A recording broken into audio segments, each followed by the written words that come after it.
My younger sister became an overnight internet sensation because of an unexpected accident. The sudden attention inflated her dreams overnight. Before long, she announced that she wanted to abandon the college entrance exam and sign with a talent agency to become an online influencer. In my previous life, I had desperately tried to stop her. After investigating the agency, I discovered that beneath its glamorous appearance lay countless hidden traps. The company specialized in exploiting young girls who knew nothing about the entertainment industry.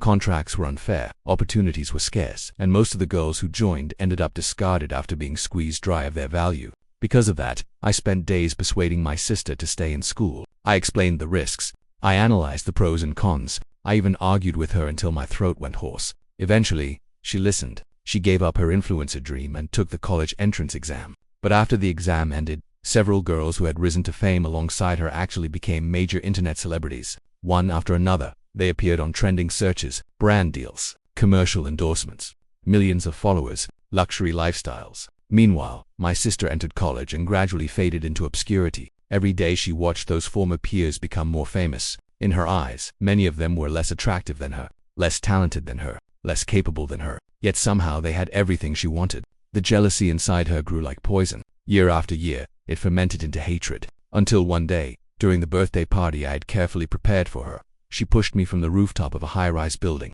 The wind screamed past my ears. My body plummeted toward the ground, and the last thing I heard was her furious voice. If you hadn't forced me to take the college entrance exam, I would have been a superstar by now. Pain exploded through my body. Then darkness swallowed everything. When I opened my eyes again, I found myself staring at a familiar bedroom ceiling. For several seconds I couldn't move. I simply lay there stunned. The sunlight pouring through the curtains looked exactly the same. The furniture was the same. The calendar on the wall was the same. Slowly, realization dawned on me. I had returned to the day my sister begged to quit school and become an influencer. At that moment, the bedroom door burst open. A familiar figure rushed inside. Big sister. My younger sister Suruoru grabbed my arm tightly. Her eyes sparkled with excitement. Please let me sign the contract. Help me convince mom and dad. When I become a huge celebrity, I'll definitely repay you. She shook my arm repeatedly. Please sis, you're the best sister in the world. Her voice was sweet and affectionate, just like before. Looking at her youthful face, memories of my previous life flashed through my mind. The betrayal, the rooftop, the moment she pushed me to my death. My heart turned cold. In my previous life, I had exhausted myself trying to save her. This time, I wouldn't interfere. Not again. I calmly removed her hand from my arm. Okay. The smile on her face froze. I continued. If that's what you want, then go sign the contract yourself. For a moment she looked as though she couldn't believe her ears. Then excitement exploded across her face. Really? Of course. She almost jumped with joy. However, her expression quickly changed. A trace of hesitation appeared. Sis, you won't help me talk to mom and dad. What if they stop me? What if they beat me? Her eyes immediately filled with expectation. She clearly hoped I would stand in front of our parents and take all the pressure for her, just like I always had. I smiled faintly. You're afraid of being scolded. Then do you think I'm not? She opened her mouth but couldn't answer. I continued casually. If you're determined enough to threaten jumping off a building over this dream, do you really think mom and dad would ignore you if becoming a superstar is your goal? But you don't even dare make the first decision yourself. Then how are you going to build your future? Suruoru froze. Her face stiffened. Her hands clenched into fists. A few seconds later, she glared at me. Then she spun around and stormed toward the door. I don't need your help. I can do it myself. The door slammed shut behind her. Silence filled the room. I stared at the closed door for a long time. Then I slowly looked down at the advanced mathematics textbook lying on my desk. This life, I would no longer waste myself trying to save someone who didn't want to be saved. If Suruoru insisted on walking the path of internet fame, then I would let her. After all, she was already 18 years old. She had the right to choose her own future. As for me, I finally wanted to live for myself. I opened the textbook. Rows of formulas filled my vision. A small smile appeared on my lips. Since fate had given me a second chance, I would never forgive myself if I wasted it. This time, instead of sacrificing everything for someone else, I would pursue my own dreams. I would enter graduate school. I would build my own future, and I would never again interfere with another person's destiny. Gitin Enhan *** Part 2 *** TSN Tip TIC Vit PHGNBN MDP Hat Hyon Chyan Suruoru Jihut Trach Niam Lan Shuge VHN Thick Kayan Hup Han Vivi Hai Kang Tai Tryan Thing. I thought the matter would end there. I was wrong. A few days later my parents found out. That afternoon, I was sitting at my desk solving graduate-level math problems when a commotion erupted downstairs. My father's angry roar shook the entire house. A moment later, my bedroom door was flung open. Suruoru stumbled inside. dragged by the ear. Behind her stood my father, his face dark with rage, while my mother followed closely, scolding her. The atmosphere felt like a thunderstorm ready to explode. The moment Ruoru saw me, her eyes lit up, not with relief, with blame. She broke free from my father's grip and pointed at me. Was it you? Did you tell them? I knew it. You've always pretended to be nice, but you're just jealous of me.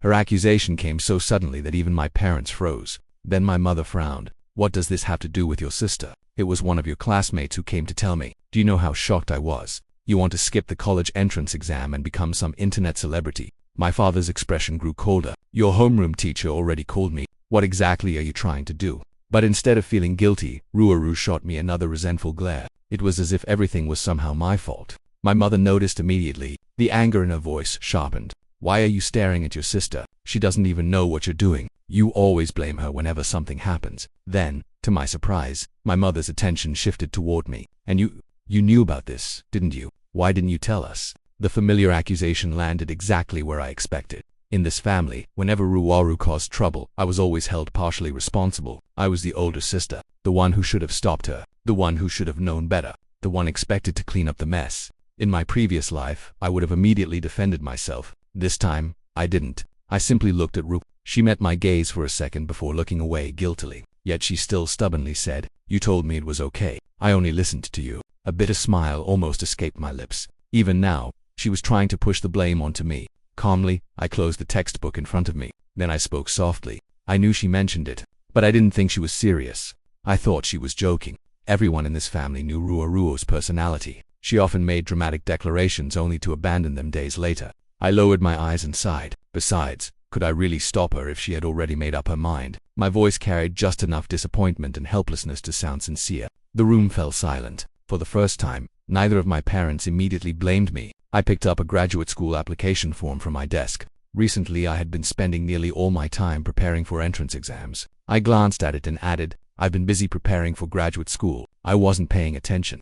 I never imagined she'd actually decide not to take the college entrance exam. The moment my mother heard the words graduate school, her expression softened. Our family had always valued education. Neither of my parents had received much schooling themselves. Their greatest wish was for one of their children to achieve something academically. Compared to Ruoru's influencer dream, my goal sounded infinitely more reliable. The pressure instantly shifted. This time, I was no longer the target. Ruoru was realizing she could no longer hide behind me. She clenched her teeth. So what if I don't take the exam? She crossed her arms. Do you really think a university degree guarantees success? Some graduates can't even find jobs. But influencers make money, a lot of money. As she spoke, her eyes sparkled with excitement. She started listing examples. One influencer earned 6 figures a month. Another bought a luxury car before turning 20. Someone else had millions of followers. Her voice grew increasingly passionate. By the end, it sounded as though the money was already sitting in her bank account. Unfortunately for her, that argument worked on the wrong family. Years ago, my father had once made a fortune through business. Then someone convinced him to invest in the so-called guaranteed high-return opportunity.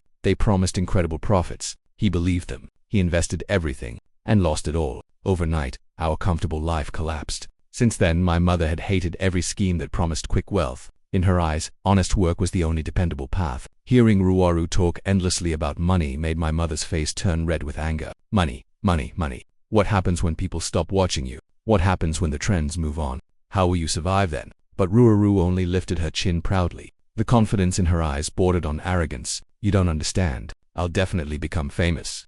I'll become one of the biggest influencers online.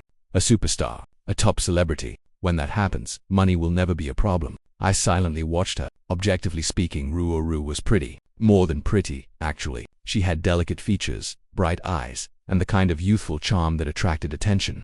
But beauty alone was common in the entertainment industry. There were thousands of girls prettier than her. Thousands more talented. Thousands willing to do things she couldn't even imagine. My parents argued with her for hours. The conflict lasted well into the evening. But in the end, it didn't matter. By the time they discovered the truth, she had already signed the contract. Everything had been arranged beforehand. The agency wasted no time, while countless students buried themselves in textbooks preparing for the June examinations. Ruoru officially dropped out of school. She abandoned her studies completely and stepped into the world she had dreamed about, the world of internet fame. At first, everything seemed wonderful. The agency invested heavily in promoting her. Professional photo shoots, daily life, aggressive marketing campaigns. Her follower count climbed steadily. Within a few months, she became a small but recognizable online influencer.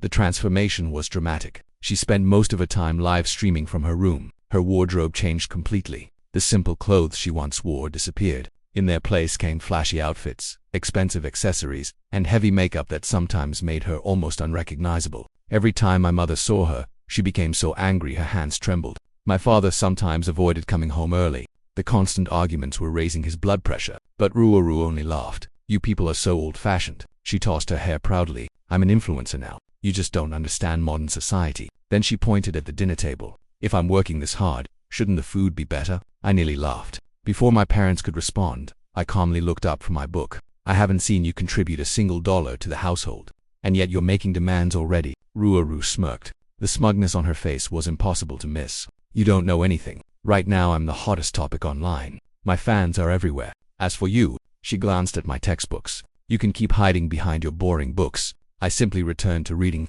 because unlike her, I knew exactly where her path would eventually lead. For a while, everything seemed to go exactly the way Ruaru had imagined.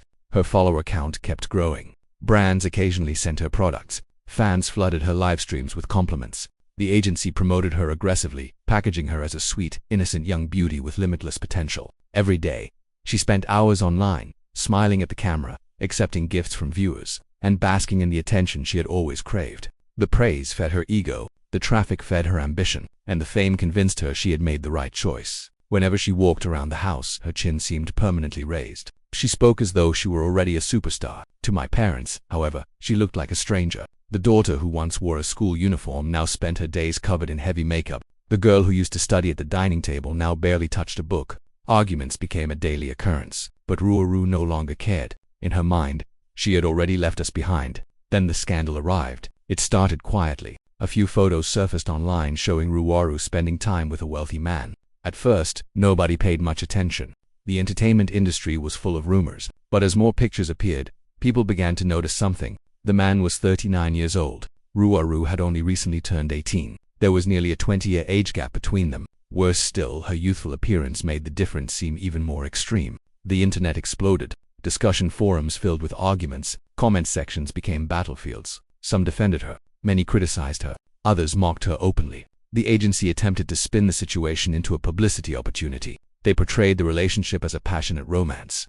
Ruaru cooperated enthusiastically. Online, she acted as though she were deeply in love. Every interview, every post, she painted herself as a young woman willing to sacrifice everything for love. Unfortunately, the strategy backfired. The more affection she displayed, the more uncomfortable people became. Negative comments multiplied rapidly. Questions about the man's intentions flooded social media. The backlash grew stronger by the day. I watched everything unfold from a distance. Part of me wondered how she would handle the crisis. After all, this was exactly the kind of situation that separated temporary influencers from true celebrities. Then one evening, a friend called me. The moment I answered, she sounded furious. "Have you seen your sister's live?" I frowned. "Nope." "You should." After hanging up, I opened the stream. What I saw almost made me laugh. On screen, Ruaru sat beneath soft lighting, tears streaming down her cheeks. Her voice trembled. Her expression was heartbreaking. To anyone who didn't know her, she looked completely sincere. "My family isn't wealthy," she whispered. "My older sister is preparing for graduate school. My parents have always struggled financially. I only stayed beside that man because I wanted to help my family." More tears rolled down her face. "I know I made mistakes. I'm sorry." The live stream chat exploded. Countless viewers rushed to comfort her. Others immediately redirected their anger toward me, toward our family. Within minutes, the narrative had changed. The irresponsible younger sister had somehow become a victim, and I had become the selfish older sister who forced her to sacrifice herself. I stared at the screen for several seconds. Then I stood up. Without hesitation, I walked toward her room. The door was slightly open. Inside, Ruaru was still live streaming. The moment she saw me enter, panic flashed across her face. For a brief second, she froze. The viewers immediately noticed. Comments began flooding the screen. "Who's that? Is that her sister? Show us." What happened? I deliberately avoided looking at the camera. Instead, I spoke as though I had no idea she was live. My tone carried a mixture of annoyance and concern. "Ruaru, how long have you been staying inside this room? You never leave the house. You argue with Mom every day. You don't contribute any money. And Mom is getting sick from worrying about you." The room became silent, at least on her side. The live stream, however, exploded. Comments flooded past so quickly they became impossible to read. Questions appeared everywhere. Confusion, doubt, suspicion. People started comparing my words to the stories she had just told. The contradictions were impossible to ignore. Ruaru's face turned pale. For the first time since becoming an influencer, she genuinely looked frightened. She immediately muted the microphone. A few seconds later, she ended the live stream altogether. The screen went dark. Silence filled the room. Then she exploded. "What are you doing?" She jumped to her feet. "Who gave you permission to come into my room?" What was that supposed to mean? I folded my arms. A cold laugh escaped my lips. Even now, after trying to throw me under the bus in front of hundreds of thousands of viewers, she still believed she had the right to be angry. "Are you serious?" I stared directly at her. "You're the one who lied to the entire internet. You blamed everything on me. You chose to date a 39-year-old man, and somehow that's my fault." For a brief moment, guilt flickered across her face. Then it vanished. Instead, she smiled. A smug, self-satisfied smile. The kind of smile that made my skin crawl. I knew it. Her eyes narrowed. "You're jealous." I blinked. "What?" She laughed. "You wish you had what I have. You wish someone rich would spoil you too." Then she leaned forward. "If you beg me nicely, maybe I'll introduce you." The arrogance in her voice was unbelievable. "As long as you apologize properly, I can even give him to you. It's just a man." Which disgust washed over me instantly. I stepped backward and shook off the hand she tried to place on my arm. "I'm not that desperate." The smile on her face widened. "Oh, come on. I know what you're thinking. You want money too. I know plenty of men. Maybe I should introduce a few to you." The malicious intent behind her words was impossible to hide. For several seconds I simply stared at her. Then I smiled. A very cold smile. Without looking away from her, I raised my voice. "Mom." The bedroom door immediately opened. Standing outside was my mother. She had heard everything. Every single word. The blood drained from Sururuo's face. And for the first time since she started chasing fame, she finally looked afraid. The moment the bedroom door swung open, the atmosphere in the room froze. My mother stood there silently. She hadn't missed a single word. Every disgusting suggestion, every cruel accusation, every ounce of arrogance dripping from Sururuo's voice. For several long seconds, nobody moved. Ruruo's face turned deathly pale. Her lips trembled slightly as she stared at our mother. "Mum." Before she could say another word. Slap. The sound cracked through the room like thunder. Ruru staggered backward, clutching her cheek. Her eyes widened in disbelief. Not because the slap hurt, but because it came from the one person she had never imagined would strike her. Our mother. From childhood until now, our mother had always been soft-hearted toward her daughters. Whether it was our cousins, relatives, or the two of us, she had always protected us, even when we made mistakes. She rarely resorted to punishment. She preferred patience, understanding, forgiveness. This was the first time in my entire life I had seen her raise a hand against one of her children, and judging from the shock on Ruoro's face, it was the first time she had experienced it too. Tears immediately filled her eyes. "Mum." Her voice cracked. But this time my mother showed no sympathy. Instead, she looked at her as if she were looking at a complete stranger. "How dare you?" The words were spoken quietly, yet they carried more disappointment than any scream. "How dare you say something like that to your own sister?" Ruru lowered her head. For a brief moment, guilt seemed to appear, but only for a moment. Soon, resentment returned. The familiar resentment that always emerged whenever things didn't go her way. Without another word, she stormed toward her closet and began throwing clothes into a suitcase. Shirts, dresses, makeup, shoes. Everything was shoved inside recklessly. The message was obvious. She wanted attention. She wanted someone to stop her, to beg her to stay, to tell her she was loved. In the past, someone always would have, our father, our mother, or me. But not this time. This time, nobody moved. My mother stood silently beside the door. I remained where I was. Neither of us spoke. Neither of us stopped her. At first Ruru packed furiously, then she slowed down. Then she started glancing toward us, waiting, expecting, hoping, but the room remained silent. The realization gradually sank in. Nobody was coming to save her. Nobody was going to chase after her. Nobody was going to play along anymore. Finally, unable to endure the silence, she zipped up her suitcase violently. Her eyes reddened with humiliation. "You'll regret this." She pointed at us. "I'll never forgive any of you." My mother simply looked at her. There was no anger left in her eyes. Only exhaustion. The kind of exhaustion that came from loving someone for too long while watching them destroy themselves. Ruuru grabbed her suitcase and stormed out. The front door slammed shut moments later. The noise echoed throughout the house. Then everything became quiet. Very quiet. After a long time, my mother finally spoke. From now on, her voice was hoarse. "Let's pretend we never had this daughter." The words sounded cruel, but I knew how much pain it had taken for her to say them. No mother truly wants to abandon her child. Not unless she has already exhausted every possible way to save them. Over the past 2 months, my mother had devoted nearly all her energy to Ru. She argued, she persuaded, she cried, she pleaded, she even blamed herself. But none of it mattered. In Ruruo's eyes, parental concern wasn't love. It was interference. Advice wasn't protection. It was oppression. Everything her family did became evidence that we were holding her back. Eventually, even the strongest hearts become tired. My mother turned and walked away. Her steps were noticeably unsteady. For the first time, she looked old. Much older than she had just a few months ago. I watched her disappear down the hallway. Then I quietly closed my bedroom door. On my desk sat the same graduate school textbooks, the same notes, the same dreams. I picked up my pen and continued studying. Outside, my sister was chasing fame. Inside, I was building a future. Neither path was easy, but at least one of them was real. Months passed quickly. Ruaru never returned home. Instead, her online presence continued growing. Every few weeks, another article appeared. Another viral clip. Another scandal. Another relationship rumor. She became increasingly famous and increasingly controversial. Meanwhile, I immersed myself completely in my studies. For the first time in 2 lifetimes, I stopped carrying someone else's burden. The results were astonishing. Without endless family drama consuming my energy, my grades improved rapidly. Research became easier. My professors began noticing me. One even invited me to participate in an advanced laboratory project. For the first time, I realized something important. I wasn't ordinary. I had simply spent too many years sacrificing my own future for someone else. When all my effort was finally invested in myself, the rewards came quickly. Then one afternoon, after months of preparation, I received the email I had been waiting for. Graduate school admission. Accepted. I stared at the screen for several seconds. Then I smiled. A genuine smile. Maybe the first truly happy smile since my rebirth. We're excited. I immediately called my mother. I wanted to share the good news. I wanted to tell her that all the hard work had paid off. But after the call connected,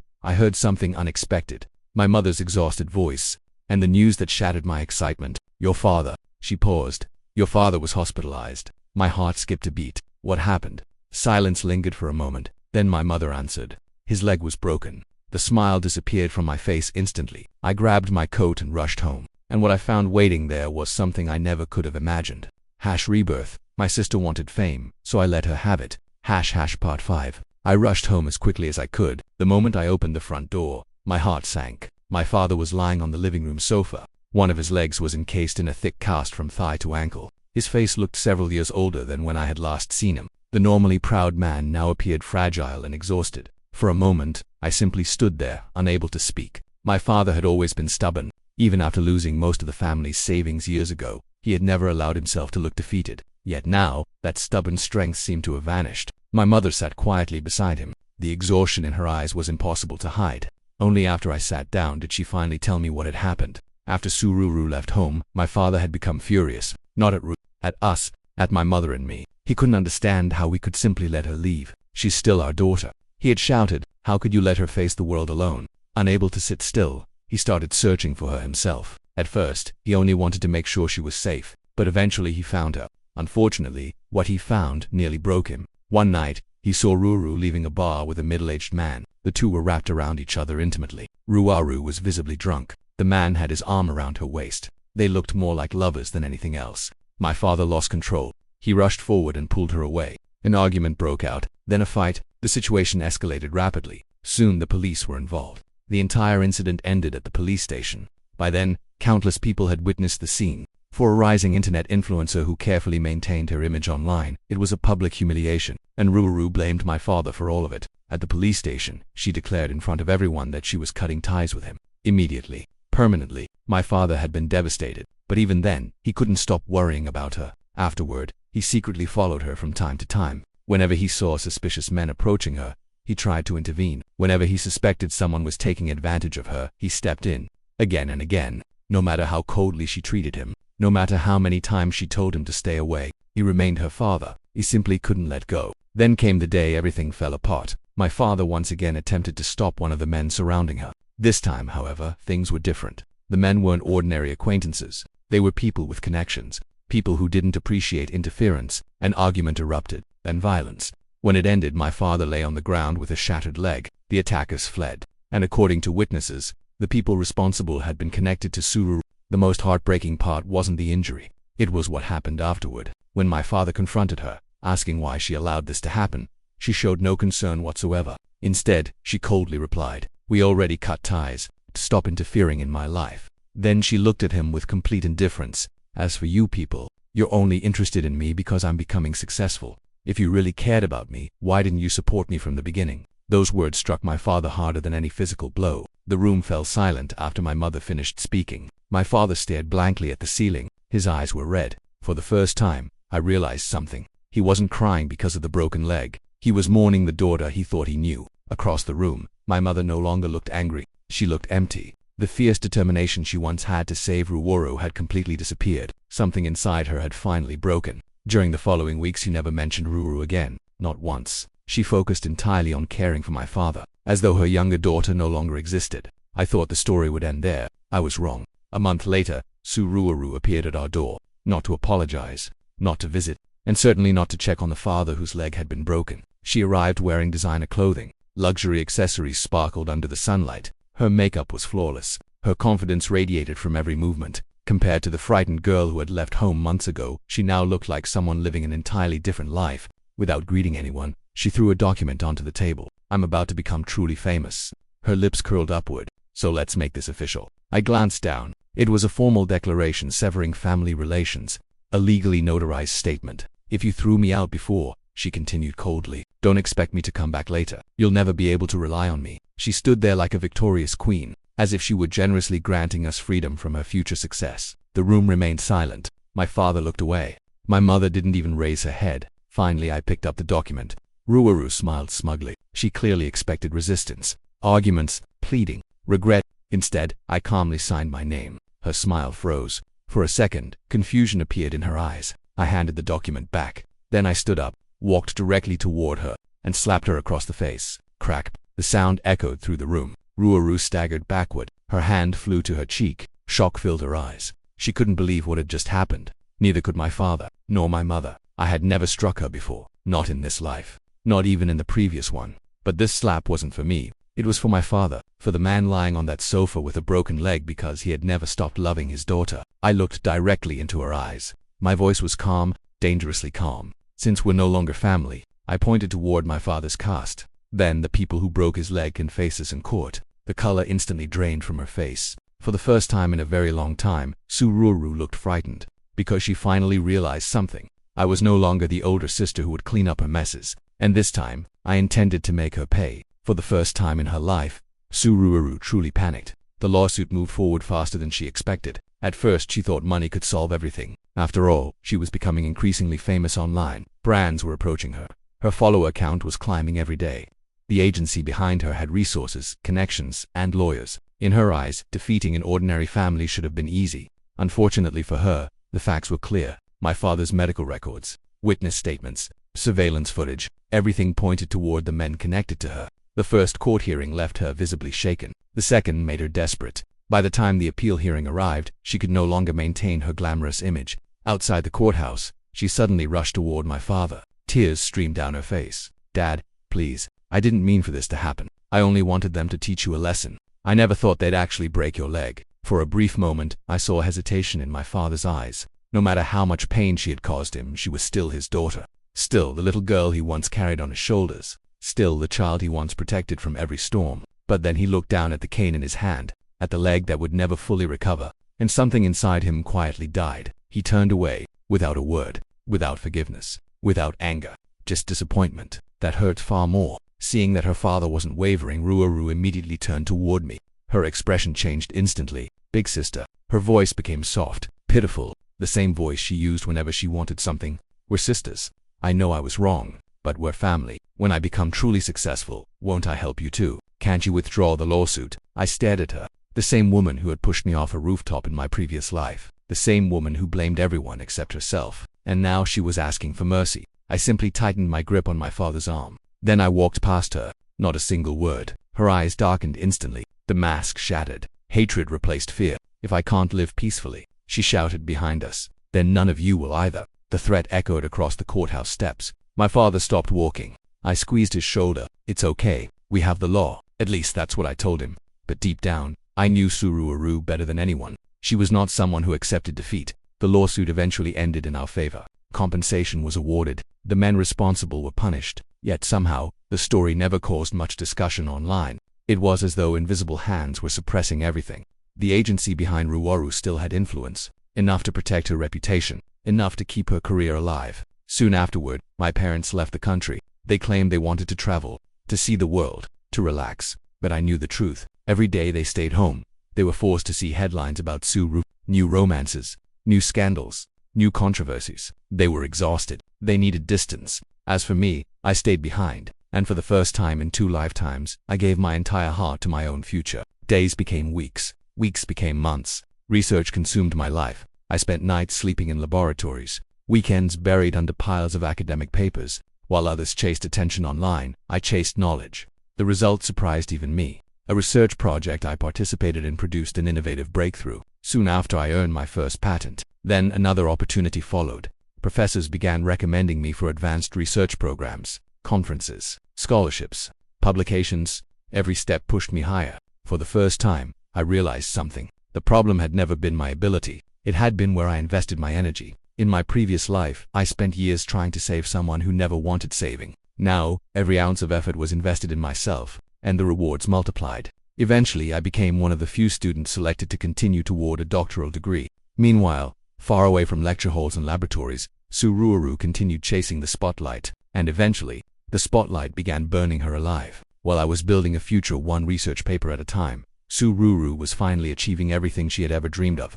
Fame, money, attention, the things she had sacrificed everything to obtain were now firmly within her reach. Over the years, her following grew into the millions. Her name frequently appeared on trending searches. Luxury brands invited her to events. Entertainment programs competed for her appearances. For a while, it seemed as though she had won. Whenever people mentioned her name, they talked about beauty, success, and influence. And whenever I occasionally heard news about her, I simply ignored it. She was no longer part of my life. The relationship between us had ended the day she chose to destroy our family. Or so I thought. Then one morning, while reviewing data in the laboratory, I overheard several students discussing a major scandal. At first, I paid little attention. Celebrity scandals happened every day. But then I heard a familiar name, Suru. I looked up. The students were staring at their phones in disbelief.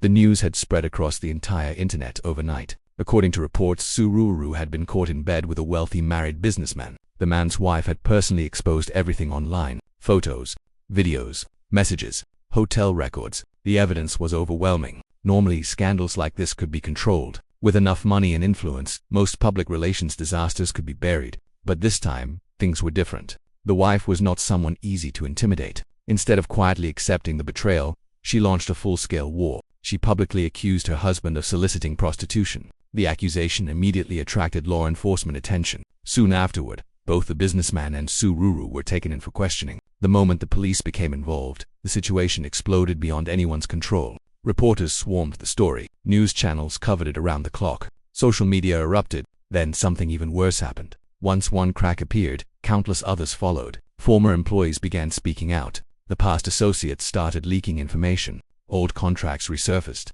One ugly truth after another emerged. The public gradually discovered that much of Suru's success had not come from talent, nor hard work, nor luck. It had come through transactions hidden behind closed doors, powerful sponsors, secret arrangements, relationships built on exchange rather than affection. The glamorous image she had spent years creating collapsed almost overnight. The agency that once protected her immediately distanced itself. The same executives who had praised her now treated her like a contagious disease. They weren't trying to save her anymore. They were trying to save themselves. And then came the final blow. The contracts she had signed years ago. The ones she never bothered reading carefully. The ones she signed when she was 18 and obsessed with becoming famous. Every trap hidden within those agreements finally snapped shut. Penalty clauses, compensation requirements, revenue obligations, debt responsibilities. Lawyers began appearing one after another. Lawsuits followed. By the time everything was calculated, the amount she owed had reached tens of millions. The internet watched in shock as the former influencer queen collapsed. The woman who once flaunted luxury lifestyles was suddenly drowning in debt. The sponsors disappeared. The fans vanished. Even the friends surrounding her melted away. The spotlight she loved so much had finally turned into a furnace, and this time there was nobody left to pull her out. I thought that would be the end of it. Again, I was wrong. One afternoon, after finishing a lecture, I walked out of the university building and immediately sensed something unusual. Several rough-looking men stood near the entrance, their eyes fixed on me. Before I could react, someone stepped out from behind them. Suru. For a moment, I barely recognized her. The expensive clothing was gone. The confidence was gone. The arrogance remained, but now it was mixed with desperation. Her face looked thinner. Her eyes carried traces of sleepless nights. Yet the hatred inside them burned brighter than ever. The moment she saw me, she pointed directly at me. "This is my sister." She turned toward the creditors.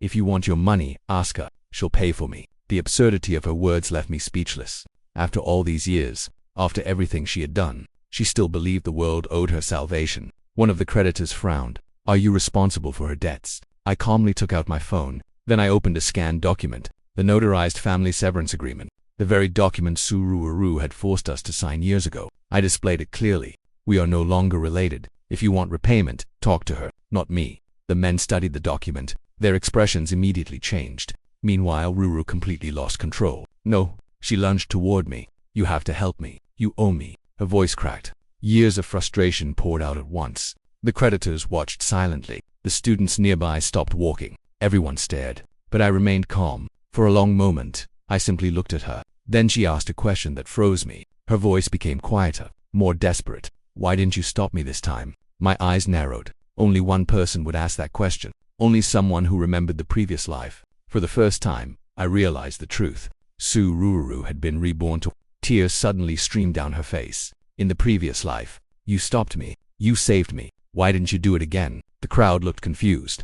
They had no idea what she was talking about. But I understood perfectly. And yet, I felt nothing. No sympathy. No guilt. Only clarity. I looked directly into her eyes. Then I answered calmly. "Wasn't this exactly what you wanted? You wanted fame. You wanted this life. So why should I stop you?" The moment those words left my mouth, her entire body began trembling, as if the last illusion she had been clinging to had finally shattered. The moment my words fell, Sururu broke down completely. Tears streamed down her face as she stared at me. For years, she had convinced herself that her tragedy was someone else's fault. The agency's fault, our parents' fault, society's fault, most of all, my fault. In her mind, if I had stopped her like I did in our previous life, everything would have been different. She would have been saved. She would have avoided the contracts, the scandals, the debts, the humiliation, every disaster that followed. But she never asked herself the one question that mattered. If she truly knew the outcome, why had she made the exact same choice again? The answer was simple. Because deep down, she had never wanted advice. She had only wanted someone else to blame. "You're my sister," she screamed. "When I was making a mistake, you should have stopped me. You knew what would happen. You knew everything." Students stopped and stared. Teachers glanced over from nearby buildings. Yet I remained calm. "You're wrong." I looked at her steadily. "You made your own choices. You signed your own contracts. You chased your own dreams. No one forced you." Her face twisted with hatred. For a moment, I thought she might attack me right there. Instead, she pointed at me with a trembling finger. "If I can't live." Her voice shook. "Then neither can you." Then she turned and ran. I watched her disappear into the crowd. And for the first time in a long while, I felt uneasy. Because I knew Suru. I knew what she was capable of. More importantly, I knew what she had already done to me once before. After returning home that night, I hired professional security personnel. Some people might have considered it excessive, paranoid, ridiculous. But I knew better. I wasn't dealing with a rational person. I was dealing with someone consumed by obsession. Someone who believed every failure in her life belonged to someone else. Someone who had already murdered me once. Days passed, then weeks. Nothing happened. Life continued normally. My doctoral research progressed smoothly. The university officially offered me a teaching position. Everything seemed peaceful. Until one bright afternoon. The sun was shining. Students filled the campus walkways. I had just finished a meeting and was walking across the main entrance when a furious scream suddenly echoed through the street. "Go to hell." I looked up. A car was racing toward me. Fast. Far too fast. Behind the windshield sat a familiar face. Suru. Her eyes were wild. Filled with madness. Filled with hatred. In that instant, I understood. This was her final choice. Just like in our previous life. If she couldn't win, she would destroy. If she couldn't rise, she would drag someone else down with her. The vehicle accelerated. People screamed. Students scattered. The distance closed rapidly. But before the car could reach me, several black vehicles surged forward from different directions. Bang, bang, bang. The sound of metal colliding echoed through the air. My security team, the bodyguards I had hired months earlier, their vehicles surrounded hers from all sides. Within seconds, her car was trapped. The front crumpled. The engine died. Smoke rose into the air. Police arrived shortly afterward. As officers dragged her from the wreckage, she continued screaming. Screaming my name. Screaming that everything was my fault. Screaming that I had ruined her life. I simply stood there and watched. Because, for the first time, she could no longer hurt anyone. The investigation moved quickly. Attempted murder. Reckless endangerment. Numerous additional charges connected to her previous scandals. The media exploded. Her arrest instantly became national news. Ironically, the woman who had spent her entire life chasing attention achieved one final moment of fame. But this fame was different. This fame destroyed her. Reporters dug through her past. Old scandals resurfaced. Former associates came forward. Every ugly secret was exposed. The internet finally saw the complete picture. The influencer they once admired had built her success on lies, manipulation, and exploitation. Months later, she was sentenced to prison. Before she was transferred to a correctional facility, I visited her one final time. A thick glass window separated us. For a moment, I barely recognized her. The glamorous influencer was gone. The expensive clothing was gone. The makeup, the confidence, the arrogance, all gone. What remained was a tired, broken woman. Yet even then, she still hadn't changed. The moment she saw me, she grabbed the phone and shouted, "You knew. You knew those contracts were dangerous. You knew the agency was a trap. Why didn't you stop me? Why didn't you warn me?" Question after question, accusation after accusation, as though everything that happened was still my responsibility. I listened quietly. Then I finally understood something. Some people never learn. Not after failure. Not after suffering. Not even after losing everything. No matter how many chances life gives them, they will always search for someone else to blame. Sue Ruaru wasn't destroyed by the agency, or the scandals, or the debts. She was destroyed by herself, by her greed, her arrogance, her refusal to take responsibility, and by the belief that the world owed her success. When she finally stopped speaking, I stood up. She stared at me, waiting for an answer, waiting for an apology, waiting for me to carry her burden one last time. Instead, I simply smiled. A calm smile, a relieved smile, the smile of someone finally letting go. "Goodbye, Ru." I placed the receiver down. Then I turned around and walked away. This time, I didn't look back, not once. A few weeks later, I received a phone call from my mother. For a long moment, neither of us spoke. Then she sighed softly. The same mother who used to blame me whenever Ruaru caused trouble. The same mother who once expected me to protect my younger sister no matter the cost. Now her voice carried only guilt and tenderness. "You've suffered enough." My eyes stung unexpectedly. I looked out of the office window. Sunlight poured across the university campus. Students hurried between classes. Researchers carried stacks of papers. Life moved forward, quietly, steadily, beautifully. I smiled. This time, I didn't answer, because I no longer needed to. The past was over. The debts of 2 lifetimes had finally been paid, and ahead of me waited a future that belonged to no one else, only me. ****, the end. ***.